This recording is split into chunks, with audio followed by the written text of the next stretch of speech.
अगर आप यह कहानी सुन रहे हैं तो शायद इसलिए कि कहीं न कहीं आपकी जिंदगी में भी एक ऐसी चुप्पी है जिसे शब्द नहीं मिलते। शायद आप भी किसी रिश्ते में बहुत कुछ कहकर थक चुके हैं, या शायद आप भी किसी ऐसे मोड़ पर खड़े हैं जहां सवाल बहुत हैं लेकिन जवाब नहीं। अगर ऐसा है तो आप अकेले नहीं हैं, क्योंकि यह कहानी मेरी है और बहुत हद तक आपकी भी। मेरा नाम सुनीता वर्मा है। मैं 55 वर्ष की हूँ और जब मैं यह वाक्य अपने मन में दोहराती हूँ तो मुझे ऐसा नहीं लगता कि मैं बूढ़ी हो रही हूँ। मुझे ऐसा लगता है जैसे समय ने मेरे कंधों पर धीरे से हाथ रख दिया हो, डांटने के लिए नहीं, बस यह याद दिलाने के लिए कि मैंने बहुत कुछ जिया है, बहुत कुछ सहा है और बहुत कुछ चुपचाप सीखा है। मैं कोई बड़ी कहानी की नायिका नहीं हूँ। न मेरी जिंदगी में कोई ऐसा तूफान आया जिसे लोग सुनकर दंग रह जाए, न कोई ऐसा संघर्ष जिसे मंच पर खड़े होकर तालियों के बीच सुनाया जाए। मेरी कहानी उन लाखों भारतीय औरतों जैसी है जिनकी जिंदगी अखबारों की सुर्खियों में नहीं आती, लेकिन जिनके बिना दुनिया एक दिन भी नहीं चल सकती। मेरा जीवन घर, परिवार, जिम्मेदारियों और उन जिम्मेदारियों के बीच धीरे धीरे खुद को पीछे छोड़ देने की कहानी है। मैं मध्य प्रदेश के एक छोटे से शहर सागर में पैदा हुई थी। वह शहर जहां सुबह की शुरुआत मंदिर की घंटी और दूध वाले की साइकिल से होती थी और शाम को आंगन में बैठकर लोग दिन भर की थकान उतारते थे। मेरे पिता रामनारायण वर्मा सरकारी स्कूल में गणित पढ़ाते थे। बहुत अनुशासित इंसान थे, कम बोलते थे लेकिन उनकी चुप्पी भी सिखाती थी। मेरी माँ शारदा देवी पूरे घर की रीढ़ थीं। मैंने उन्हें कभी ऊंची आवाज में बोलते नहीं सुना, न गुस्से में न दुख में। वह हमेशा कहती थीं, सुनीता, घर आवाज से नहीं धैर्य से चलता है। तब यह बात साधारण लगती थी। आज समझ आता है कि वही वाक्य मेरी पूरी जिंदगी का नक्शा बन गया। मेरी शादी बहुत छोटी उम्र में हो गई। सागर से मैं भोपाल आ गई, नया शहर, नया घर, नए लोग और ढेर सारी अनकही अपेक्षाएं। किसी ने बैठाकर नहीं समझाया कि एक बहू को कैसे रहना चाहिए, लेकिन मुझे जल्दी ही समझ आ गया। कब बोलना है, कब चुप रहना है, कब मुस्कुरा देना है और कब अपने मन की बात अपने ही मन में दबा लेनी है। मैंने खुद को ढाल लिया जैसे ज्यादातर औरतें ढाल लेती हैं, बिना सवाल किए। मेरे पति अनिल वर्मा एक प्राइवेट दफ्तर में नौकरी करते थे। आमदनी सीमित थी लेकिन जिम्मेदारियां बहुत थीं। मैंने इच्छाओं को सीमित करना जल्दी सीख लिया। सुबह 4 बजे उठना, रसोई में चूल्हा जलाना, सबके लिए चाय बनाना, बच्चों के टिफिन, सास ससुर की दवाइयाँ, घर का हिसाब, यही मेरी दुनिया थी। और सच कहूँ तो मुझे उस दुनिया से कोई शिकायत नहीं थी। मुझे लगता था कि यही जीवन है, निभाने का नाम। फिर मेरे जीवन में रोहित आया, मेरा बेटा। जिस दिन वह पैदा हुआ मुझे पहली बार अपने भीतर एक अजीब सी ताकत महसूस हुई, जैसे अब मेरी सांसें सिर्फ मेरी नहीं रहीं। उसकी नींद, उसकी भूख, उसकी हंसी, सब कुछ मेरी दुनिया बन गया। उसकी पढ़ाई, उसके संस्कार, उसका भविष्य हर समय मेरी आंखों के सामने रहता था। मैंने उसे कभी सख्ती से नहीं पाला। मुझे भरोसा था कि अगर माँ सही समय पर सही ढंग से बात करे तो बेटा जरूर सुनेगा। समय बहुत तेजी से बीत गया। रोहित स्कूल से कॉलेज पहुंच गया और मुझे पता ही नहीं चला कि कब वह मेरी उंगली पकड़ने से अपनी राह चुनने लगा। मैं हर दिन उसके लिए प्रार्थना करती थी कि वह सही रास्ता चुने। मेरे लिए सही का मतलब बहुत साधारण था, ईमानदारी, मेहनत और परिवार की कद्र। मुझे यह अंदाजा नहीं था कि उसके लिए सही का मतलब मुझसे अलग हो सकता है। धीरे धीरे हमारे बीच बातें कम होने लगीं। वह अपनी दुनिया में व्यस्त रहने लगा, अपने दोस्तों, अपने सपनों, अपने फैसलों में। मैंने खुद को समझाया कि यह उम्र का असर है, हर पीढ़ी का अपना समय होता है, लेकिन एक माँ का मन तर्क से नहीं चलता, वह चिंता से चलता है। जब रोहित ने कुछ ऐसे फैसले लिए जो मुझे सही नहीं लगे तो मैंने बहुत संभल कर उससे बात की, बिना आरोप के, बिना ऊंची आवाज के। मैंने बस इतना कहा कि अनुभव उम्र से नहीं, समय से आता है और कभी कभी बड़ों की बात सुन लेने में कोई नुकसान नहीं होता। उसने मेरी बात नहीं सुनी। उस दिन कोई बड़ा झगड़ा नहीं हुआ, कोई दरवाजा नहीं पटका गया, कोई तेज आवाज नहीं उठी। बस उसने मेरी ओर देखा और अपने रास्ते पर चल पड़ा। उस नजर में तिरस्कार नहीं था, लेकिन वह अपनापन भी नहीं था जिसकी मैं आदी थी। उसी पल मुझे पहली बार समझ आया कि माँ की बात हर उम्र में आदेश नहीं होती। उस दिन के बाद मेरे भीतर कुछ बदलने लगा और यहीं से यह कहानी सच में शुरू होती है। अगर आपको लगता है कि यह कहानी आपकी अपनी जिंदगी से कहीं न कहीं जुड़ रही है, अगर आप भी कभी ऐसी चुप्पी से गुजरे हैं, तो इस सफर में मेरे साथ बने रहिए। उस दिन के बाद जिंदगी बाहर से बिल्कुल वैसी ही चलती रही जैसी हमेशा चलती आई थी। वही सुबह, वही रसोई की आवाजें, वही पड़ोस, वही जिम्मेदारियां। अगर कोई बाहर से देखता तो उसे लगता कि सुनीता वर्मा की जिंदगी में कुछ बदला ही नहीं है, लेकिन सच यह था कि मेरे भीतर कुछ बहुत गहराई से खिसक गया था। कोई बड़ा टूटना नहीं था, कोई जोरदार आवाज नहीं थी, बस जैसे किसी ने भीतर की जमीन थोड़ी सी सरका दी हो, इतनी कि खड़े रहने में असहजता महसूस होने लगे।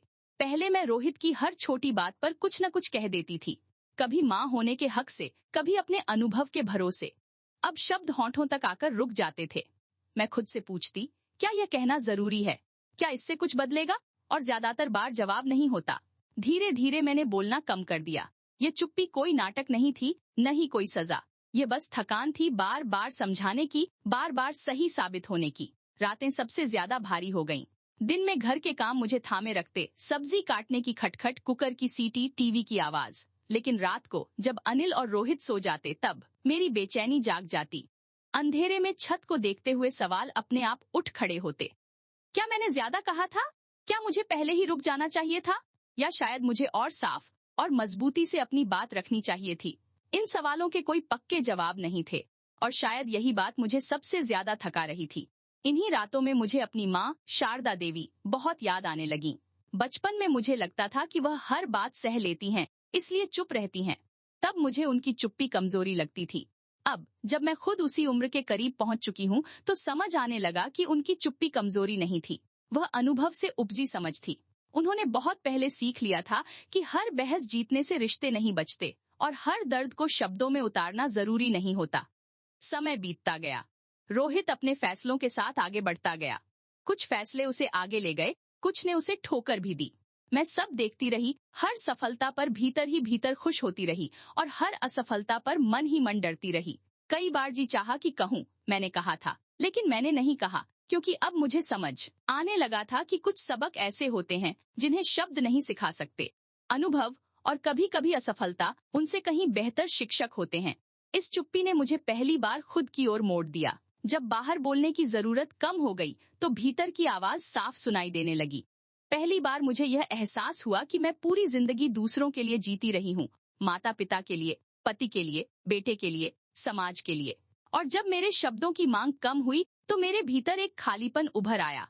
पहले यह खालीपन डराता था, अब मैंने उसे समझने की कोशिश की। मैंने फिर से किताबें उठाईं, वे किताबें जिन्हें कभी शादी से पहले पढ़ने का सपना देखा था। मैंने पुराने शौक याद किए, लिखना, भजन सुनना, बिना किसी वजह खिड़की से बाहर देखते रहना। यह सब बहुत साधारण लगता है, लेकिन मेरे लिए यह अपने खोए हुए हिस्सों को वापस बुलाने जैसा था। पहली बार मैंने अपने मन की सुनी, बिना यह सोचे कि इससे किसी और को क्या सुविधा होगी। रोहित और मेरे बीच की दूरी पूरी तरह खत्म नहीं हुई। हम पहले जैसे नहीं हो पाए, लेकिन उस दूरी में अब कड़वाहट भी नहीं रही। शायद मेरी चुप्पी ने उसे सोचने का समय दिया, शायद उसने अपने अनुभवों से कुछ समझा, या शायद यह सब सिर्फ मेरे मन का दिलासा था। लेकिन एक बात साफ थी, मेरी चुप्पी ने मुझे बदल दिया था। मैंने सीख लिया था कि हर रिश्ते में बोलना जरूरी नहीं होता। कभी कभी मौन ही रिश्ते को टूटने से बचा लेता है। अब मैं उसी जिंदगी में खड़ी हूँ, लेकिन उसी तरह नहीं। मैंने कुछ खोया है, एक माँ का वह अधिकार जो कभी बिना सवाल के स्वीकार किया जाता था। लेकिन मैंने कुछ पाया भी है, खुद का सम्मान और एक ऐसी शांति जो किसी और की स्वीकृति पर निर्भर नहीं करती। अगर आप यहाँ तक मेरे साथ हैं, तो शायद इसलिए कि कहीं न कहीं आप भी अपने जीवन में ऐसे ही किसी मोड़ से गुजरे हैं। इस कहानी के अगले हिस्से में मैं बताऊंगी कि यह चुप्पी मुझे कहाँ ले गई, और मैंने खुद को किस तरह दोबारा पहचाना। चुप्पी के साथ जीना मैंने कभी सीखा नहीं था। मैं उसे हमेशा किसी कमी की तरह देखती आई थी, जैसे बोल न पाना हार हो, जैसे चुप रह जाना कमजोरी हो। लेकिन अब जब बोलने की जरूरत कम होती जा रही थी, तो मैं पहली बार महसूस कर रही थी कि चुप्पी भी कुछ कहती है, बहुत धीरे, बहुत गहराई से। जब शब्द हटते हैं, तब भाव सामने आते हैं, और जब भाव सामने आते हैं, तब इंसान खुद से मिलने लगता है। मैंने नोटिस किया कि अब मैं ज्यादा देखने लगी हूँ। पहले मैं हर बात का जवाब ढूंढती थी, अब हर बात का मतलब समझने लगी थी। अनिल जब थके हुए दफ्तर से लौटते, तो पहले मैं उनकी शिकायतों का हल ढूंढने लगती थी। अब मैं बस चुपचाप चाय रख देती थी, और अजीब बात यह थी कि उन्हें वही चाय ज्यादा सुकून देती थी, बिना सवाल, बिना सलाह। शायद हम सब कभी कभी बस इतना ही चाहते हैं, कोई जो हमें ठीक करने की कोशिश न करे, बस हमारे साथ बैठ जाए। रोहित से बातचीत भी बदल गई थी। अब मैं उसकी जिंदगी में हर मोड़ पर खड़ी नहीं रहती थी। जब वह फोन करता, तो मैं ध्यान से सुनती। कई बार उसकी बातें मुझे बेचैन कर देती थीं, डर भी लगता था, लेकिन मैं खुद को रोक लेती थी। मैं जान चुकी थी कि हर डर को आवाज देना जरूरी नहीं होता। कई बार डर को भीतर ही समझ लेना बेहतर होता है। मैंने महसूस किया कि अब वह भी मुझसे अलग तरह से बात करने लगा है। पहले वह जवाब देता था, अब वह साझा करता था, और यह फर्क बहुत गहरा था। एक दिन उसने अचानक मुझसे पूछा, माँ, आप पहले जैसी क्यों नहीं रही? उसके सवाल में शिकायत नहीं थी, बस हैरानी थी, जैसे वह मुझे नए सिरे से पहचानने की कोशिश कर रहा हो। मैं कुछ पल चुप रही। फिर मैंने कहा, शायद क्योंकि अब मैं खुद को भी थोड़ा सुनने लगी हूँ। वह मुस्कुरा दिया, कुछ नहीं बोला, लेकिन उस मुस्कान में मुझे कोई दूरी नहीं लगी। उसमें एक नई जगह थी, जहाँ हम माँ बेटा होने के साथ साथ दो इंसान भी थे। इन्हीं दिनों मैंने अपने लिए छोटे छोटे पल चुराने शुरू किए। सुबह सबके उठने से पहले छत पर जाना, शाम को बिना वजह टहलना, पुरानी डायरी के पन्ने पलटना। उन पन्नों में एक और सुनीता थी, जो कभी सपने देखा करती थी, जो खुद से बातें किया करती थी। मैं उसे देखकर हैरान होती थी। कब वह कहीं पीछे छूट गई थी, मुझे पता ही नहीं चला। और अब इतने सालों बाद वह धीरे धीरे वापस लौट रही थी। मुझे अपनी माँ फिर से समझ आने लगी थी। उनकी चुप्पी, उनका धैर्य, उनका बिना शिकायत के जीना। अब मुझे लगता था कि वह कमजोर नहीं थी, वह बस ज्यादा समझदार थी। उन्होंने शायद बहुत पहले यह जान लिया था कि हर लड़ाई लड़ने लायक नहीं होती और हर बात कहने से रिश्ते नहीं बचते। मैं अब उन्हीं की तरह सीख रही थी, धीरे, बिना शोर के। आईने में खुद को देखना भी बदल गया था। पहले मैं सिर्फ झुर्रियां देखती थी, थकान देखती थी। अब मुझे उन झुर्रियों के पीछे एक कहानी दिखती थी। एक स्त्री जिसने बहुत कुछ निभाया है, बहुत कुछ छोड़ा है, और अब खुद को समझने की कोशिश कर रही है। मुझे अब खुद से गुस्सा नहीं आता था, न देर से समझ आने पर, न गलतियों पर, क्योंकि मैं जान चुकी थी कि उस समय मैंने वही किया जो मैं कर सकती थी। मैं नहीं जानती कि आगे मेरा रिश्ता रोहित के साथ किस मोड़ पर जाएगा। शायद हम और करीब आएं, शायद एक सम्मानजनक दूरी बनी रहे। लेकिन अब इस अनिश्चितता से मुझे डर नहीं लगता। मैंने सीख लिया है कि हर रिश्ते को कसकर पकड़ना जरूरी नहीं होता। कुछ रिश्ते तब सबसे सुरक्षित रहते हैं जब उन्हें खुला छोड़ दिया जाए।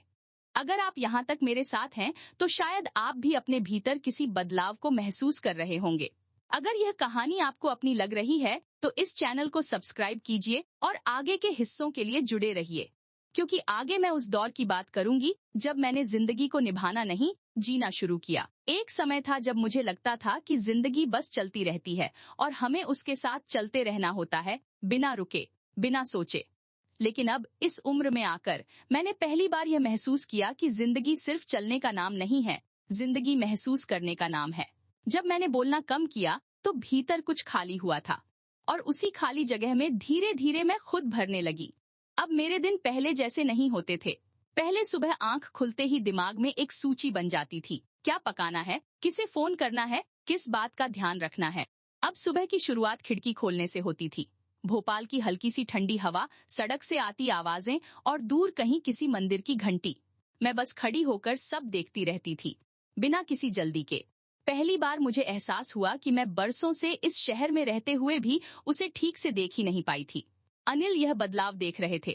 उन्होंने कभी सीधे सवाल नहीं किया, लेकिन उनकी आंखों में कभी कभी एक अजीब सी हैरानी दिखती थी। शायद उन्हें भी समझ नहीं आ रहा था कि मैं पहले जैसी क्यों नहीं रही। लेकिन धीरे धीरे हमारे रिश्ते में भी कुछ बदलने लगा। पहले हम सिर्फ जिम्मेदारियों की भाषा में बात करते थे, बिल, खर्च, रिश्तेदार, भविष्य। अब कभी कभी बिना किसी विषय के भी बैठ जाते थे। कई बार हम चुप रहते थे, लेकिन वह चुप्पी बोझ नहीं लगती थी, उसमें साथ होने का सुकून होता था। रोहित जब घर आता तो मैं उसे ध्यान से देखती। वह पहले जैसा नहीं रहा था। उसके चेहरे पर अब ज्यादा आत्मविश्वास था, लेकिन कहीं कहीं थकान भी। पहले मैं उस थकान को देखकर तुरंत सलाह देने लगती थी, अब मैं बस सुनती थी। कई बार वह खुद ही बोल देता, अपने काम की बातें, अपनी उलझने, अपने डर, और मैं बिना टोके सुनती रहती। मुझे यह समझ आने लगा था कि हर बार समाधान देना जरूरी नहीं होता। कई बार किसी का बोझ सिर्फ सुन लेने से ही हल्का हो जाता है। इन दिनों मुझे अपनी माँ बहुत याद आने लगी थी। अब मैं उन्हें पहले से ज्यादा समझ पाती थी। उनका धैर्य, उनकी चुप्पी, उनका बिना शिकायत के जीना। पहले मुझे लगता था कि उन्होंने अपने लिए कुछ नहीं जिया। अब लगता है कि शायद उन्होंने बहुत कुछ महसूस किया, बस शब्दों में नहीं कहा। और शायद वही विरासत अब मेरे भीतर बोल रही थी, बिना आवाज के। मैंने अपने लिए छोटे छोटे नियम तोड़ने शुरू किए। कभी बिना वजह बाहर टहलने निकल जाना, कभी पुरानी सहेली को फोन करना, कभी अकेले बैठकर रो लेना। पहले मुझे लगता था कि रोना कमजोरी है। अब समझ आया कि रोना भी एक तरह की सफाई है, मन का बोझ हल्का करने का तरीका। आईने में खुद को देखना अब डराता नहीं था। झुर्रियां थीं, सफेद बाल थे, लेकिन उनके साथ एक शांति भी थी। एक ऐसी शांति जो किसी की मंजूरी पर निर्भर नहीं करती। मुझे अब खुद को साबित करने की जरूरत नहीं लगती थी, न एक अच्छी माँ बनने की, न एक आदर्श पत्नी की। मैं बस सुनीता थी, और पहली बार यह होना मुझे काफी लग रहा था। मुझे नहीं पता आगे क्या होगा, रोहित की जिंदगी किस मोड़ पर जाएगी, हमारा रिश्ता किस रूप में बदलेगा। लेकिन अब मैं उस अनिश्चितता से डरती नहीं हूँ। मैंने सीख लिया है कि हर सवाल का जवाब अभी मिलना जरूरी नहीं होता। कुछ जवाब समय अपने आप दे देता है। अगर आप इस कहानी को सुनते हुए अपने भीतर भी ऐसे ही बदलाव महसूस कर रहे हैं, तो यकीन मानिए, आप अकेले नहीं हैं। इस उम्र तक आते आते मैंने यह मान लिया था कि जीवन हमें बहुत कुछ सिखाता है, लेकिन अक्सर सबसे जरूरी सबक सबसे आखिर में देता है। और वह सबक यह नहीं होता कि हमें क्या पाना है, बल्कि यह होता है कि हमें क्या छोड़ देना है। मैंने छोड़ा हर बात सही साबित करने का बोझ, हर रिश्ते को अपने ढंग से बचाने की जिद, और सबसे ज्यादा खुद को आखिरी पायदान पर रखने की आदत। अब जब मैं पीछे मुड़कर देखती हूँ, तो मुझे साफ दिखाई देता है कि मैंने कितनी बार खुद से समझौता किया। कभी परिवार के नाम पर, कभी समाज के डर से, और कभी सिर्फ इसलिए कि ऐसा ही होता है। उस समय यह सब मुझे गलत नहीं लगता था। लगता था कि यही जिम्मेदारी है, यही समझदारी है। लेकिन अब समझ आता है कि जिम्मेदारी और खुद को मिटा देना, इन दोनों के बीच एक बहुत महीन सी रेखा होती है, जिसे मैंने बरसों पहले लांघ लिया था। इन दिनों मैं जानबूझकर धीमी हो गई हूँ। मैं हर काम जल्दी जल्दी नहीं करती। अगर चाय ठंडी हो जाए तो उसे दोबारा गर्म कर लेती हूँ, खुद को कोसती नहीं। अगर किसी दिन मन नहीं करता तो काम थोड़ी देर के लिए टाल देती हूँ। पहले यह सब मुझे अपराध जैसा लगता था। अब लगता है कि यह भी तो जीवन का हिस्सा है, अपने मन की सुनना, बिना खुद को कटघरे में खड़ा किए। रोहित के साथ मेरा रिश्ता भी अब इसी धीमेपन में सांस लेने लगा है। वह अब भी अपनी जिंदगी में व्यस्त है, अपने फैसलों के साथ आगे बढ़ रहा है। लेकिन जब वह मुझसे बात करता है, तो मैं महसूस करती हूँ कि अब वह मुझे सिर्फ एक माँ नहीं, बल्कि एक ऐसे इंसान की तरह देखता है जो उसकी बात सुन सकता है, बिना जज किए। कई बार वह खुद ही कह देता है, माँ, बस आपको बता रहा था। और मुझे समझ आ जाता है कि उसे सलाह नहीं चाहिए, बस भरोसा चाहिए। यह भरोसा अब मैं बिना डर के दे पाती हूँ। अनिल के साथ भी मेरा रिश्ता एक अलग मुकाम पर आ गया है। हम दोनों अब यह नहीं सोचते कि सामने वाला क्या बदलेगा। हमने शायद यह मान लिया है कि जो है वही है, और इस स्वीकार में एक अजीब सा सुकून है। हम साथ बैठते हैं, कभी पुराने दिनों की बातें करते हैं, कभी चुप रहते हैं। पहले यह चुप्पी अजीब लगती थी, अब यही चुप्पी सबसे सच्ची लगती है। कभी कभी मैं खुद से पूछती हूँ, अगर मैं यह सब पहले समझ जाती तो क्या मेरी जिंदगी अलग होती? शायद होती। लेकिन फिर मैं खुद को याद दिलाती हूँ कि हर समझ का अपना समय होता है। कुछ बातें किताबों से नहीं सीखी जा सकती, उन्हें जीना पड़ता है, उन्हें सहना पड़ता है, और तब कहीं जाकर वे भीतर उतरती हैं। अब मैं अपनी माँ को और भी साफ देख पाती हूँ। उनकी चुप्पी, उनका धैर्य, उनका बिना शिकायत के जीवन जीना। अब मुझे लगता है कि उन्होंने भी किसी न किसी मोड़ पर यही सीखा होगा कि सब कुछ अपने हाथ में रखना जरूरी नहीं, और शायद उन्होंने वही सीख मुझे बिना कहे दे दी। आज जब मैं आईने में खुद को देखती हूँ, तो मुझे एक थकी हुई औरत नहीं दिखती। मुझे एक ऐसी स्त्री दिखती है जिसने बहुत कुछ झेला है, बहुत कुछ छोड़ा है, और अब धीरे धीरे खुद को अपनाना सीख रही है। मुझे अब अपने फैसलों से डर नहीं लगता, मुझे अपने सवालों से डर नहीं लगता, क्योंकि अब मुझे पता है कि हर सवाल का जवाब होना जरूरी नहीं होता। अगर आप यहाँ तक इस कहानी के साथ बने हुए हैं, तो शायद इसलिए कि आप भी अपने भीतर कुछ ऐसा ही महसूस कर रहे हैं। एक समय था जब 55 शब्द मुझे चुप करा देता था। लगता था जैसे यह संख्या मेरे हर सपने पर एक अदृश्य रेखा खींच देती है। अब यह मत सोचो, अब यह तुम्हारे लिए नहीं, अब बहुत देर हो चुकी है। लेकिन आज जब मैं उसी उम्र में खड़ी हूँ, तो पहली बार यह एहसास होता है कि उम्र ने मुझसे छीना कम है और दिया ज्यादा है। बस फर्क इतना है कि देने का तरीका बहुत शांत रहा है, बिना शोर के, बिना घोषणा के। अब मुझे जल्दी साबित करने की हड़बड़ी नहीं रहती। पहले हर रिश्ते में खुद को सही ठहराना जरूरी लगता था। अब अगर कोई मुझे समझ ले तो अच्छा है, और अगर न भी समझे तो भी मैं खुद को गलत नहीं मानती। यह सीख मुझे बहुत देर से मिली, लेकिन जब मिली तो भीतर कहीं बहुत गहराई तक उतर गई। मैंने समझा कि आत्मसम्मान दूसरों की स्वीकृति से नहीं बनता, वह खुद से ईमानदार होने से बनता है। रोहित के साथ मेरा रिश्ता अब किसी खींचतान जैसा नहीं लगता। वह अब भी मेरी चिंता है, लेकिन अब मेरी बेचैनी नहीं। जब वह अपने फैसले लेता है तो मैं हर कदम पर डर के साथ खड़ी नहीं रहती। मैंने भरोसा करना सीख लिया है उसकी समझ पर, उसकी यात्रा पर। कई बार वह मुझसे पूछता है, माँ आप क्या सोचती हैं? और मैं सच सच कह पाती हूँ, बिना यह डर लिए कि वह मानेगा या नहीं। क्योंकि अब मेरे लिए यह जरूरी नहीं कि मेरी हर बात मानी जाए, जरूरी यह है कि मैं उसे सच्चे मन से कह सकूं। अनिल के साथ मेरी जिंदगी भी एक अलग ठहराव में आ गई है। हम दोनों ने शायद यह मान लिया है कि परफेक्ट रिश्ता नाम की कोई चीज नहीं होती। होता है साथ निभाना, दिन के अंत में एक दूसरे की मौजूदगी को हल्के से महसूस करना। कई बार हम बिना बात किए साथ बैठते हैं। पहले यह खालीपन लगता था, अब यही खालीपन सुकून देता है। मैंने यह भी सीखा है कि दुख का मतलब हार नहीं होता। कुछ दुख ऐसे होते हैं जो हमें तोड़ते नहीं बल्कि हमें नरम बना देते हैं। अब जब मैं रोती हूँ तो खुद को कमजोर नहीं कहती। मैं जानती हूँ कि यह भी जीवन का हिस्सा है, जैसे हंसना, और यह स्वीकार मुझे भीतर से मजबूत बनाता है। आज मैं अपने शहर भोपाल की सड़कों पर चलते हुए खुद को अलग तरह से देखती हूँ। वही सड़कें हैं, वही लोग, वही शोर, लेकिन मेरे भीतर अब वह बेचैनी नहीं है जो हर चीज को बदल देना चाहती थी। अब मैं चीजों को उनके होने भर से स्वीकार कर लेती हूँ। शायद यही शांति है, सब कुछ ठीक हो जाए, यह उम्मीद छोड़ देना और फिर भी ठीक महसूस करना। अगर कोई मुझसे पूछे कि इस उम्र में आकर सबसे बड़ी जीत क्या है, तो मैं कहूंगी खुद के साथ खड़ा होना। न आगे न पीछे, बस साथ। मैंने अब खुद को टालना बंद कर दिया है, अपने मन की आवाज को बाद में कहना बंद कर दिया है। और यही वह जगह है जहां मुझे पहली बार लगता है कि मैं सच में जिंदा हूँ। अगर आप यह कहानी यहाँ तक सुन रहे हैं तो शायद आपके भीतर भी कुछ हिल रहा होगा। शायद आप भी अपने जीवन के किसी मोड़ पर खड़े हैं जहाँ पीछे लौटना संभव नहीं और आगे का रास्ता साफ नहीं दिखता। अगर ऐसा है तो यकीन मानिए आप अकेले नहीं हैं। यह सफर हम सबका है, बस नाम और जगह अलग अलग हैं। इस उम्र में आकर मैंने एक और बात समझी, हम जिंदगी में बहुत कुछ खोने से नहीं डरते, हम उस पल से डरते हैं जब हमें खुद से आमने सामने होना पड़ता है। जब कोई शोर नहीं होता, कोई भूमिका नहीं होती, कोई जरूरत नहीं होती कि हम किसी के लिए कुछ साबित करें, वही पल सबसे कठिन होता है और शायद वही सबसे जरूरी भी। अब जब रोहित अपनी जिंदगी में आगे बढ़ चुका है और अनिल भी अपने काम और आदतों में स्थिर हो गए हैं, तो घर में एक अलग सी खामोशी रहने लगी है। यह वह खामोशी नहीं है जो किसी झगड़े के बाद आती है, यह वह खामोशी है जो खालीपन से जन्म लेती है। पहले मुझे इससे डर लगता था जैसे यह खामोशी मुझसे पूछ रही हो, अब तुम्हारा क्या काम है, अब तुम्हारी जरूरत कहाँ है। लेकिन धीरे धीरे मैंने उस सवाल से भागना बंद कर दिया। मैंने उसे सुनना शुरू किया और जब मैंने उसे सुना तो मुझे एहसास हुआ कि वह सवाल मुझे खत्म नहीं कर रहा था, वह मुझे खोल रहा था।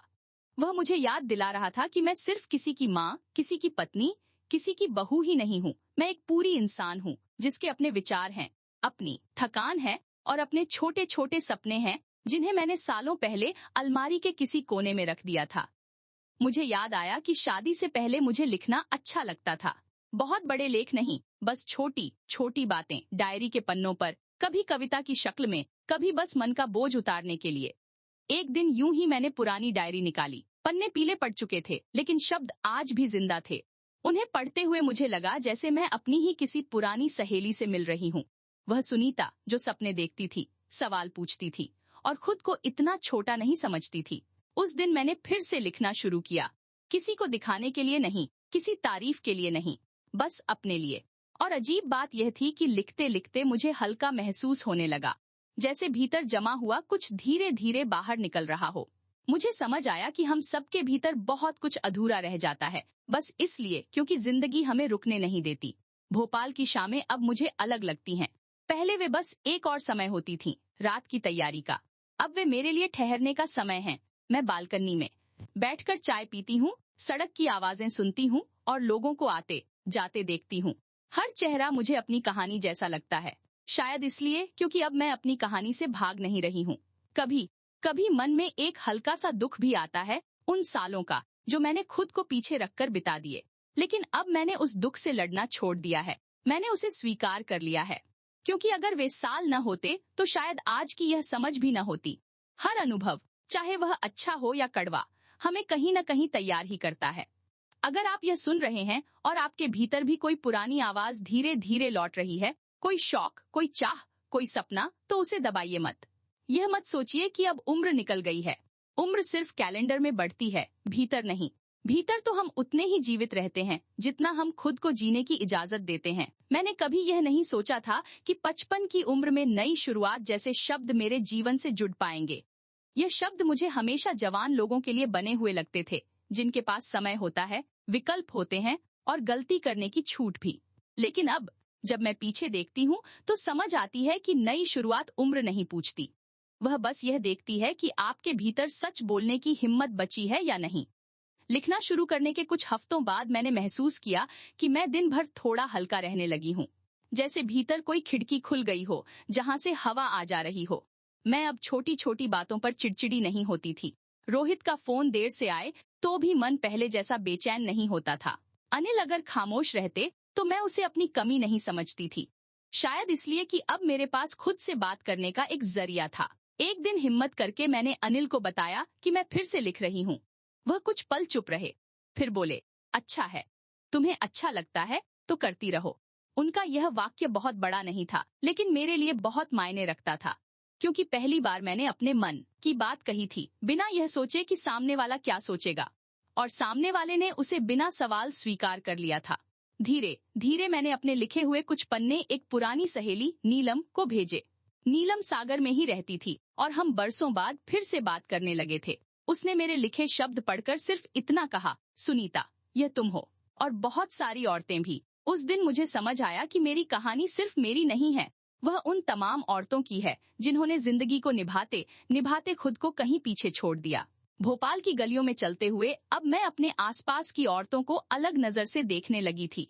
सब्जी बेचती महिला, बस में बैठी कॉलेज जाती लड़की, पड़ोस की आंटी जो हमेशा सबके काम आती थीं। हर किसी के चेहरे पर मुझे कोई न कोई अनकही कहानी दिखती थी। मुझे लगता था कि अगर ये सब बोल पाए तो शायद मेरी ही तरह कहें। मैं भी कभी अपने लिए जीना चाहती थी। कभी कभी डर भी लगता था, यह डर कि क्या मैं ज्यादा सोच रही हूँ, क्या यह सब सिर्फ एक वहम है। लेकिन फिर मैं खुद से पूछती, अगर यह वहम भी है तो क्या इसमें नुकसान है? अगर खुद को सुन लेने से, खुद को थोड़ा सा महत्व दे देने से मन हल्का हो जाता है तो इसमें गलत क्या है? रोहित जब अगली बार घर आया तो उसने मेरी डायरी देख ली। मैंने घबराकर उसे बंद करना चाहा, लेकिन वह मुस्कुराया और बोला, माँ, पढ़ सकता हूँ। मैंने सिर हिला दिया। उसने कुछ पन्ने पढ़े और फिर बस इतना कहा, आपने यह सब कभी बताया नहीं। मैंने जवाब दिया, क्योंकि शायद मैंने खुद को भी नहीं बताया था।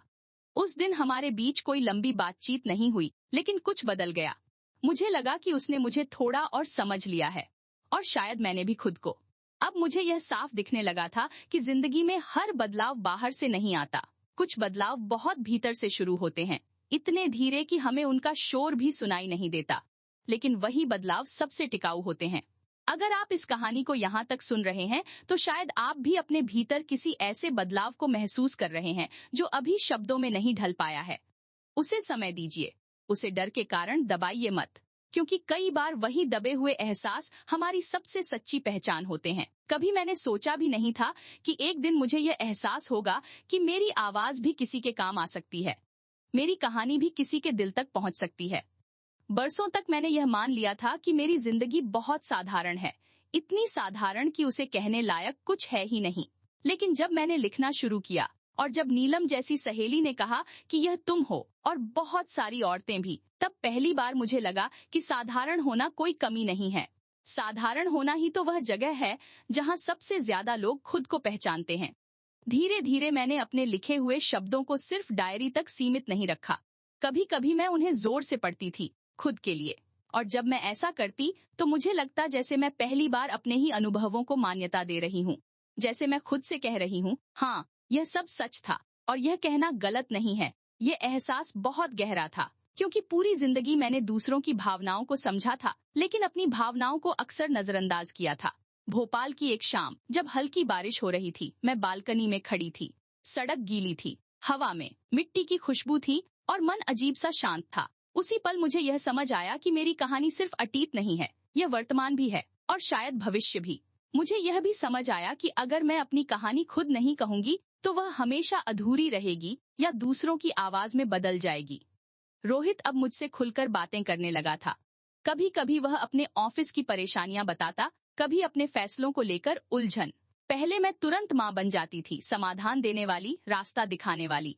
अब मैं बस सुनती थी, और कई बार वह खुद ही कह देता, माँ आप सुन लेती हैं, वही काफी है। उस वाक्य ने मुझे भीतर तक छू लिया, क्योंकि मैंने समझ लिया था कि मेरी भूमिका बदल गई है, कम नहीं हुई है। अनिल भी अब मेरे लिखने को मेरी आदत की तरह नहीं, मेरी जरूरत की तरह देखने लगे थे। कभी कभी वह मुझसे पूछते, आज कुछ लिखा? और मैं मुस्कुरा देती। उस सवाल में जिज्ञासा होती थी, रोक नहीं। यह छोटा सा बदलाव मेरे लिए बहुत बड़ा था, क्योंकि पहली बार मुझे यह महसूस हो रहा था कि मैं अपने घर में सिर्फ निभाने वाली नहीं हूँ, बल्कि मौजूद भी हूँ। इन दिनों मुझे कई बार यह ख्याल आता है कि काश मैंने यह सब पहले शुरू किया होता, लेकिन फिर मैं खुद को रोक लेती हूँ, क्योंकि हर चीज का एक समय होता है। अगर यह समझ मुझे 20 साल पहले मिल जाती तो शायद मैं इसे संभाल ही नहीं पाती। आज मैं इसे संभाल सकती हूँ, क्योंकि मैंने जीवन को जी लिया है, पूरे भार के साथ, पूरी सच्चाई के साथ। अब मुझे यह साफ दिखता है कि अपनी कहानी कहना सिर्फ बोलना नहीं होता, यह अपने अनुभवों को स्वीकार करना होता है। यह कहना होता है कि मेरे साथ जो हुआ वह मायने रखता है। और जब आप यह अपने लिए कह पाते हैं, तब दुनिया से कहने की जरूरत अपने आप कम हो जाती है। अगर आप यह कहानी यहाँ तक सुन रहे हैं, तो शायद आप भी अपने भीतर किसी ऐसी आवाज को महसूस कर रहे हैं जो बहुत समय से बोलना चाहती है। उसे दबाइए मत। यह मत सोचिए कि आपकी कहानी छोटी है या साधारण है, क्योंकि सबसे गहरी कहानियां अक्सर सबसे शांत जिंदगियों से ही निकलती हैं। मुझे नहीं पता था कि अपनी कहानी कहना इतने सारे दरवाजे खोल देगा। जब मैंने लिखना शुरू किया था, तब यह सिर्फ मेरे और मेरी डायरी के बीच की बात थी, लेकिन अब धीरे धीरे वह दायरा बढ़ने लगा था। नीलम ने मेरी कुछ बातें अपनी जान पहचान की महिलाओं को पढ़ने के लिए दे दी। किसी ने संदेश भिजवाया कि यह तो मेरी जिंदगी जैसी है। किसी ने कहा, काश कोई हमें भी ऐसे समझ पाता। इन छोटे छोटे जवाबों ने मुझे यह एहसास दिलाया कि मैं अकेली नहीं थी। जो कुछ मैंने जिया वह अनोखा नहीं था, वह साझा था। भोपाल के जिस मोहल्ले में मैं रहती हूँ, वहाँ हर शाम कुछ महिलाएं मंदिर के पास बैठकर बातें करती हैं। पहले मैं बस आते जाते उन्हें देखती थी, अब कभी कभी मैं भी वहीं रुक जाती। शुरुआत में बातें मौसम, बच्चों और दामों तक ही सीमित रहती, लेकिन एक दिन किसी ने अचानक कह दिया, अब बच्चे अपने फैसले खुद करते हैं, हमें पूछते भी नहीं। उस वाक्य में शिकायत कम, थकान ज्यादा थी, और जैसे किसी ने भीतर का बांध खोल दिया हो, बाकी आवाजें भी निकलने लगीं। कोई बोली, हमने भी तो अपनी जिंदगी चुपचाप दे दी। कोई बोली, अब समझ नहीं आता कि हमारे हिस्से क्या बचा है। मैं ज्यादा कुछ नहीं बोली, बस सुना, और उस सुनने में मैंने खुद को फिर पाया। मुझे समझ आया कि कहानियां सिर्फ कहने से नहीं, सुनने से भी बनती हैं। जब हम किसी की बात बिना सलाह, बिना जजमेंट के सुन लेते हैं, तो हम उसे यह भरोसा देते हैं कि उसकी जिंदगी मायने रखती है। शायद यही भरोसा मैंने अपने लिए भी ढूंढा था। रोहित अब जब मुझसे बात करता है, तो मुझे लगता है कि वह मेरी बदलती हुई दुनिया को समझ रहा है। वह कभी कभी मुस्कुराकर कहता है, माँ आप अब अलग लगती हैं, हल्की। मैं हंस देती हूँ। उसे कैसे बताऊं कि हल्कापन किसी जादू से नहीं आता, वह बहुत सी परतें उतारने के बाद आता है। अपनी उम्मीदें, अपने डर और दूसरों की अपेक्षाएं सब एक एक करके नीचे रख देने से आता है। अनिल भी अब मेरी शाम की बैठकों पर सवाल नहीं करते। कभी कभी बस इतना कहते हैं, देर हो जाए तो फोन कर देना। उस वाक्य में रोक नहीं होती, परवाह होती है, और यह परवाह अब मुझे बांधती नहीं, सहारा देती है। मुझे लगता है कि रिश्ते भी समय के साथ बड़े होते हैं, अगर हम उन्हें सांस लेने दें। इन दिनों मैं अपने लिखे शब्दों को जोर से पढ़कर रिकॉर्ड करने लगी हूँ। शुरुआत में अपनी ही आवाज अजीब लगी, फिर धीरे धीरे वह अपनी लगने लगी। मुझे लगा कि अगर मेरी आवाज किसी एक इंसान को भी यह एहसास दे दे कि वह अकेला नहीं है, तो इतना काफी है। जिंदगी के बड़े उद्देश्य हमेशा शोर से नहीं आते, कभी कभी वे बहुत शांति से, घर की बालकनी से शुरू होते हैं। अब मैं यह साफ महसूस करने लगी थी कि मेरी जिंदगी का यह नया मोड़ सिर्फ मेरे लिए नहीं था। जब लोग अपनी बातें साझा करने लगे, जब अनजान चेहरे भी अपनी चुप्पी मेरे सामने खोलने लगे, तो मुझे समझ आया कि सुनना भी एक तरह की जिम्मेदारी है। यह जिम्मेदारी बोलने से ज्यादा कठिन होती है, क्योंकि इसमें हमें खुद को पीछे रखना पड़ता है, अपने अनुभव, अपनी राय, अपने निष्कर्ष। भोपाल के उस छोटे से मंदिर के पास बैठना अब मेरी आदत बन गई थी। वहाँ आने वाली औरतें अलग अलग उम्र की थीं, अलग अलग परिस्थितियों की। कोई अपनी बेटी की चिंता लेकर आती, कोई अपने पति की बेरुखी का दुख लेकर, और कोई बस इसलिए आती कि घर में उसकी बात सुनने वाला कोई नहीं था। मैं ज्यादातर चुप रहती, कभी कभी बस सिर हिला देती, और अजीब बात यह थी कि उन्हें मेरे जवाब की जरूरत भी नहीं होती थी। उन्हें बस यह भरोसा चाहिए होता था कि कोई उन्हें बीच में टोकेगा नहीं, कोई यह नहीं कहेगा कि ऐसा तो होता ही है। एक दिन एक महिला जिनका नाम रेखा था मुझसे बोली, सुनीता जी, आप कुछ कहती क्यों नहीं? मैंने मुस्कुराकर जवाब दिया, क्योंकि अभी तुम्हारी बात ज्यादा जरूरी है। उसने मेरी ओर देखा और उसकी आंखों में जो सुकून था उसने मुझे भीतर तक छू लिया। उसी पल मुझे समझ आया कि शायद यही मेरी भूमिका है, समाधान देना नहीं, जगह देना। रोहित ने भी यह बदलाव महसूस किया। एक शाम उसने मुझसे कहा, माँ, आप अब लोगों की बातें ज्यादा सुनती हैं। मैंने कहा, क्योंकि मुझे देर से समझ आया कि हर किसी को सलाह नहीं, समझ चाहिए। वह कुछ देर चुप रहा, फिर बोला, शायद यही वजह है कि लोग आपसे बात करना चाहते हैं। उसकी बात में कोई तारीफ नहीं थी, बस एक सच्चाई थी। अनिल कभी कभी मुझसे पूछते, इतनी बातें सुनकर थक नहीं जाती? मैं हंस देती। थकान होती थी, लेकिन वह अलग तरह की थी। यह थकान खाली नहीं करती थी, यह जोड़ती थी। मुझे लगता था कि जितनी कहानियां मैं सुनती हूँ, उतना ही मैं अपने भीतर की कहानी को और साफ समझ पाती हूँ। इन दिनों मैंने यह भी सीखा कि हर किसी की पीड़ा अलग होती है, लेकिन उसकी जड़ अक्सर एक जैसी होती है, अनसुना रह जाना। जब इंसान को लगता है कि उसकी बात मायने नहीं रखती, तब वह धीरे धीरे खुद को भी छोटा मानने लगता है। शायद मैंने भी बरसों तक यही किया था, और शायद इसी वजह से अब मैं किसी को अनसुना नहीं छोड़ना चाहती थी। अब जब मैं अपनी रिकॉर्डिंग सुनती हूँ या लिखे हुए शब्दों को दोबारा पढ़ती हूँ, तो मुझे लगता है कि यह सिर्फ मेरी आवाज नहीं है। इसमें उन सबकी आवाजें घुल गई हैं, जिनसे मैं मिली हूँ। उनकी चुप्पियां, उनके डर, उनकी उम्मीदें, सब कहीं न कहीं मेरे शब्दों में सांस लेने लगे हैं। और यह एहसास मुझे डराता नहीं, बल्कि जिम्मेदार बनाता है। अब मैं यह साफ समझने लगी थी कि हर कहानी हमें कुछ सिखाने नहीं आती। कुछ कहानियां बस हमें थामने आती हैं, ऐसे समय में जब हम खुद को बहुत अकेला महसूस कर रहे होते हैं। जब हम यह भूलने लगते हैं कि हम कौन हैं, तब कोई अनजानी सी आवाज आकर हमें याद दिला देती है कि हम अभी भी मौजूद हैं, अभी भी मायने रखते हैं। मंदिर के पास बैठने वाली उन महिलाओं के साथ अब एक अलग सा रिश्ता बन गया था। हम दोस्त नहीं थे, लेकिन अजनबी भी नहीं रहे थे। हमारे बीच कोई वादा नहीं था, कोई जिम्मेदारी नहीं थी, फिर भी एक अपनापन था। एक दिन रेखा देर से आई। उसकी आंखें सूजी हुई थीं। वह कुछ बोली नहीं, बस मेरे पास बैठ गई। बहुत देर तक हम दोनों चुप रहे। फिर उसने अचानक कहा, आज कुछ कहना नहीं है। मैंने सिर हिला दिया। उस पल मुझे एहसास हुआ कि कभी कभी सबसे बड़ा साथ यह होता है कि हम किसी को बोलने के लिए मजबूर न करें। उस दिन घर लौटते हुए मैं बहुत शांत थी। अनिल ने पूछा, आज ज्यादा थकी लग रही हो? मैंने कहा, थकी नहीं हूँ, भरी हुई हूँ। उन्होंने कुछ नहीं पूछा। शायद समझ गए थे कि हर बात शब्दों में नहीं समाती। रोहित का फोन भी उसी शाम आया। उसने रोजमर्रा की बातें, किंग, काम, ट्रैफिक, मौसम। फिर अचानक बोला, माँ, आज मैंने ऑफिस में किसी को बहुत देर तक सुना। मैं मुस्कुरा दी। उसने आगे कहा, पहले मैं जल्दी समाधान बताने लगता था, आज बस सुना। और अजीब बात है, सामने वाला थोड़ा हल्का लगने लगा। उस पल मुझे लगा कि बिना कुछ कहे भी मैं उसे कुछ दे पाई हूँ।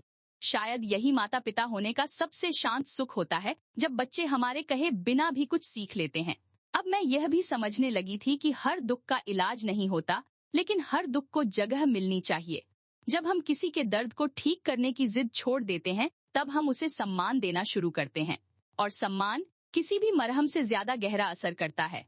इन दिनों मेरी रिकॉर्डिंग सुनने वाले कुछ लोग संदेश भेजने लगे थे। कोई लिखता, आपकी आवाज सुनकर लगता है जैसे कोई मेरे पास बैठा है। कोई कहता, आप कुछ हल नहीं देती, फिर भी मन हल्का हो जाता है। इन संदेशों को पढ़कर मैं डरती भी थी, कहीं मैं किसी उम्मीद का बोझ न बन जाऊं। लेकिन फिर खुद को याद दिलाती कि मैं किसी को रास्ता नहीं दिखा रही, बस साथ चल रही हूँ।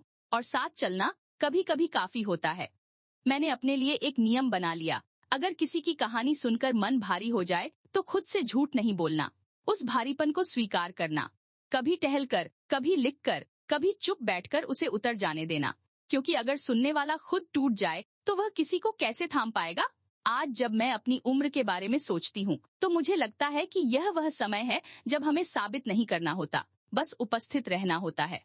और उपस्थित रहना पूरे मन से शायद जीवन का सबसे बड़ा अभ्यास है। किसी को थामना और किसी के द्वारा थामे जाना, इन दोनों अनुभवों के बीच एक बहुत महीन सी रेखा होती है। मैं यह अब समझ पाई हूँ, जब हम बहुत थक जाते हैं, बहुत टूट जाते हैं, तब हमें आगे बढ़ने की प्रेरणा नहीं चाहिए होती। हमें बस इतना चाहिए होता है कि कोई हमारे पास बैठ जाए और यह न पूछे कि अब आगे क्या करोगे, बस इतना कह दे, मैं यही हूँ। शायद उसी यकीन से आगे बढ़ने की ताकत अपने आप लौट आती है। रेखा के साथ भी कुछ ऐसा ही हुआ। वह कुछ दिनों तक नहीं आई। पहले मैं चिंतित हुई, फिर खुद को रोका। मैंने सीख लिया था कि हर किसी के अपने उतार चढ़ाव होते हैं और हर चुप्पी को भरना जरूरी नहीं होता। फिर एक शाम वह आई। चेहरे पर वही थकान थी, लेकिन आंखों में कुछ बदला हुआ था। वह मेरे पास बैठी और बोली, पिछले दिन आप कुछ बोली नहीं थी, लेकिन उस दिन के बाद मैं पहली बार ठीक से सो पाई। उस वाक्य ने मुझे हिला दिया, क्योंकि मैंने कुछ किया ही नहीं था। मैंने बस मौजूद रहना चुना था। उस दिन मुझे एहसास हुआ कि इंसान को चलने की हिम्मत अक्सर तब मिलती है जब उसे रोके जाने की इजाजत मिलती है। जब कोई उसे यह नहीं कहता कि मजबूत बनो, बल्कि यह कहता है कि थक जाना भी ठीक है। शायद मैंने खुद को पहली बार यही इजाजत दी थी, और अब वही इजाजत दूसरों तक पहुंच रही थी। घर लौटते हुए मैं बहुत देर तक भोपाल की सड़कों को देखती रही। ट्रैफिक, दुकानों की रोशनी, लोग, सब कुछ वही था, लेकिन मेरे भीतर एक अलग सी स्पष्टता थी। मुझे समझ आ रहा था कि मेरी जिंदगी का यह नया चरण किसी उपलब्धि की दौड़ नहीं है। ये एक तरह की सेवा है, बिना नाम के, बिना पहचान के। और यह सेवा मुझे खाली नहीं कर रही थी, बल्कि मुझे जोड़ रही थी। रोहित से बात हुई तो उसने बताया कि उसने अपने एक दोस्त को मेरी रिकॉर्डिंग सुनने को दी है। उसने हंसते हुए कहा, माँ, वह बोला कि आपकी आवाज में जल्दी नहीं है। मैं मुस्कुरा दी। शायद यही सबसे बड़ा फर्क था। मैं अब जल्दी में नहीं थी, न समझाने की, न बदलने की, न साबित करने की। और शायद इसी वजह से लोग मेरे पास ठहर पा रहे थे। अनिल ने एक रात मुझसे कहा, तुम अब ज्यादा शांत लगती हो। मैंने जवाब दिया, क्योंकि अब मैं खुद से भाग नहीं रही। उन्होंने कुछ नहीं कहा, बस मेरा हाथ थाम लिया। उस स्पर्श में कोई सवाल नहीं था, बस साथ था। और उस साथ ने मुझे याद दिलाया कि मैं यह सफर अकेले नहीं चल रही हूँ। अब मैं यह भी समझ पाई हूँ कि हर कहानी हमें हमेशा आगे नहीं धकेलती। कुछ कहानियां हमें थोड़ी देर वहीं बैठने देती हैं जहां हम हैं, और जब हम वहां ठीक से बैठ लेते हैं पूरे मन से, तब आगे बढ़ना डरावना नहीं लगता। तब कदम अपने आप उठने लगते हैं। अगर आप यह कहानी यहाँ तक सुन रहे हैं और आपको लग रहा है कि आप भी किसी ऐसे मोड़ पर हैं जहाँ रुकना जरूरी है, तो खुद को वह इजाजत दीजिए। रुकना हार नहीं है, कई बार वही आगे बढ़ने की तैयारी होती है। अब मुझे यह समझ आने लगा था कि आगे बढ़ना हमेशा दिखाई नहीं देता। कोई तालियां नहीं बजती, कोई घोषणा नहीं होती, कोई यह नहीं कहता कि देखो उसने कितना बदल लिया। कई बार आगे बढ़ना बस इतना होता है कि सुबह उठते ही मन भारी नहीं लगता। कई बार आगे बढ़ना यह होता है कि बीते हुए कल की कोई याद आज उतना नहीं चुभती। और कई बार आगे बढ़ना यह होता है कि हम वही बात दोहराने की जरूरत महसूस नहीं करते जो कभी हमारी पहचान बन गई थी। इन दिनों मेरी सुबह बहुत शांत होती हैं। मैं जल्दी उठती हूँ, रसोई में चाय बनाती हूँ और खिड़की के पास बैठकर उसे धीरे धीरे पीती हूँ। भोपाल की हवा अब भी वही है, सड़कें वही हैं, लेकिन मैं वैसी नहीं रही। पहले मैं दिन की शुरुआत इस सोच से करती थी कि आज किसके लिए क्या करना है। अब मैं यह सोचती हूँ कि आज मुझे खुद के साथ कैसा रहना है। यह बदलाव बहुत छोटा लगता है, लेकिन मेरे लिए यह पूरी जिंदगी का निचोड़ बन गया है। मंदिर के पास बैठने वाली औरतों के बीच अब मेरी मौजूदगी किसी परिचय की मोहताज नहीं रही। कोई मुझे बुलाता नहीं, कोई मुझसे उम्मीद नहीं जताता। फिर भी जब मैं वहाँ बैठती हूँ तो एक स्वाभाविक सा सुकून उतर आता है। कभी कोई अपनी बात कहता है, कभी कोई बस बैठा रहता है। और मैं सीख रही हूँ कि हर पल उपयोगी होना जरूरी नहीं, कई बार बस मौजूद होना ही काफी होता है। रेखा अब पहले से अलग दिखती है। दुख पूरी तरह गया नहीं है, लेकिन वह अब खुद को दोष नहीं देती। एक दिन उसने मुझसे कहा, अब मुझे यह नहीं लगता कि मेरे साथ ही सब गलत हो रहा है। मैंने कुछ नहीं कहा, क्योंकि उस वाक्य में ही उसकी यात्रा छुपी हुई थी। मुझे समझ आया कि भीतर का कदम उठ जाना ही सबसे बड़ा आगे बढ़ना होता है। रोहित से मेरी बातचीत अब हल्की है, लेकिन गहरी भी। वह अपनी जिंदगी के फैसले खुद लेता है और मैं उन्हें थामने की कोशिश नहीं करती। कभी कभी मन करता है, पुराने डर लौट आते हैं, लेकिन अब मैं उनसे लड़ती नहीं। मैं उन्हें पहचान लेती हूँ और फिर जाने देती हूँ। यह जानना कि डर आएगा, लेकिन डर हमें रोक नहीं पाएगा, यह भी एक तरह की जीत है। अनिल के साथ मेरा रिश्ता अब किसी समझौते की तरह नहीं लगता। हम दोनों ने शायद यह मान लिया है कि एक दूसरे को बदलना जरूरी नहीं। साथ रहना, साथ सांस लेना और एक दूसरे की चुप्पी को सम्मान देना, यही काफी है। कभी कभी वह मेरी रिकॉर्डिंग सुनते हैं, कुछ नहीं कहते, बस हल्की सी मुस्कान दे देते हैं। और उस मुस्कान में मुझे वह स्वीकृति मिल जाती है जिसे मैं कभी शब्दों में ढूंढती थी। अब मैं यह भी समझ पाई हूँ कि हर दिन कोई नया अध्याय नहीं होता। कुछ दिन बस पन्ने होते हैं, साधारण, बिना किसी मोड़ के। पहले मुझे ऐसे दिन बेकार लगते थे, अब मुझे वे जरूरी लगते हैं, क्योंकि वही दिन हमें थामते हैं ताकि जब कोई बड़ा भाव आए तो हम बिखरे नहीं। अगर आप यह कहानी सुनते हुए यह महसूस कर रहे हैं कि आपके भीतर भी कोई बदलाव बिना शोर के हो रहा है, तो उस बदलाव पर शक मत कीजिए। सबसे सच्चे परिवर्तन अक्सर सबसे शांत होते हैं। उन्हें साबित करने की जरूरत नहीं होती, बस महसूस करने की जरूरत होती है। एक समय था जब पीछे मुड़कर देखना मुझे डराता था। लगता था कि अगर मैंने अतीत को छू लिया तो वह फिर से मुझे अपनी गिरफ्त में ले लेगा। वही अधूरे सवाल, वही कसकें, वही काश और अगर। लेकिन अब इस मोड़ पर आकर मैंने महसूस किया कि पीछे देखना हमेशा लौटने के लिए नहीं होता। कभी कभी पीछे देखना सिर्फ यह जानने के लिए होता है कि हम कितनी दूर आ चुके हैं। आज जब मैं अपनी जिंदगी के बीते पन्नों को याद करती हूँ तो उनमें सिर्फ थकान नहीं दिखती, मुझे वे छोटे छोटे साहस भी दिखते हैं जिनका मुझे तब एहसास नहीं था। वह सुबह जब मैं बुखार में भी उठकर सबके लिए नाश्ता बनाती थी, वे रातें जब चिंता के बावजूद मैंने खुद को संभाले रखा, वे दिन जब मैंने बिना किसी श्रेय की उम्मीद के सब कुछ निभाया। अब मैं उन्हें कमजोरी नहीं मानती, अब मैं उन्हें अपनी ताकत की तरह देखती हूँ। मुझे अपनी माँ की छवि बार बार याद आती है, उनकी चुप्पी, उनका धैर्य, उनका बिना शिकायत के जीवन जीना। अब मैं समझ पाती हूँ कि उन्होंने मुझे क्या दिया था, शोर नहीं बल्कि सहन शक्ति, आदेश नहीं बल्कि उदाहरण। और शायद वही उदाहरण अब मेरे भीतर से आगे बढ़ रहा है, मेरी आवाज में, मेरी मौजूदगी में। रोहित के साथ बैठकर कभी कभी हम पुराने दिनों की बातें करते हैं। वह हंसते हुए कहता है, माँ तब आप बहुत सख्त लगती थीं। मैं मुस्कुरा देती हूँ और जवाब देती हूँ, और तुम बहुत छोटे थे। हम दोनों जानते हैं कि सच इन दोनों के बीच कहीं है, लेकिन अब उन बातों में शिकायत नहीं होती, बस समझ होती है। और यही समझ हमारे रिश्ते को आजाद बनाती है। अनिल के साथ मेरी चुप्पियां अब पूरी तरह सहज हैं। हम दोनों ने बहुत कुछ कहा भी है और बहुत कुछ बिना कहे भी समझ लिया है। अब जब हम साथ बैठते हैं तो मुझे यह डर नहीं रहता कि कुछ कहना जरूरी है, साथ होना ही काफी है। यह सुकून मुझे बरसों बाद मिला है और शायद इसलिए इतना कीमती है। मैं अब यह भी जानती हूँ कि मेरी कहानी किसी एक निष्कर्ष पर खत्म नहीं होती। जीवन कोई किताब नहीं है जिसे आखिरी पन्ने पर बंद कर दिया जाए। ये तो एक चलती हुई सांस है, आज जैसी है कल बदल जाएगी, और इस बदलने में ही उसकी सच्चाई है। अगर आप इस पूरी यात्रा में मेरे साथ बने रहे हैं, भाग दर भाग, शब्द दर शब्द, तो शायद आपने भी अपने भीतर कुछ महसूस किया होगा। शायद आपने भी अपने अतीत को थोड़ी नरमी से देखा होगा। अगर ऐसा है तो मेरी कहानी अपना काम कर गई है। और अगर आपको लगता है कि ऐसी सच्ची, धीमी, बिना दिखावे वाली कहानियां आपको अपने करीब लगती हैं, तो इस चैनल को सब्सक्राइब करके जुड़े रहिए। यहाँ न कोई जल्दी है, न कोई दावा, यहाँ बस जिंदगी है, जैसी वह होती है वैसी ही कही जाती हुई। मैं सुनीता वर्मा हूँ, 55 वर्ष की, और आज पूरे विश्वास के साथ कह सकती हूँ, मैंने अपने अतीत को माफ कर दिया है, अपने वर्तमान को स्वीकार कर लिया है और अपने भविष्य से डरना छोड़ दिया है। यही मेरी कहानी है, और शायद कहीं न कहीं यह आपकी भी है। समाप्त नहीं, बस यही एक ठहराव।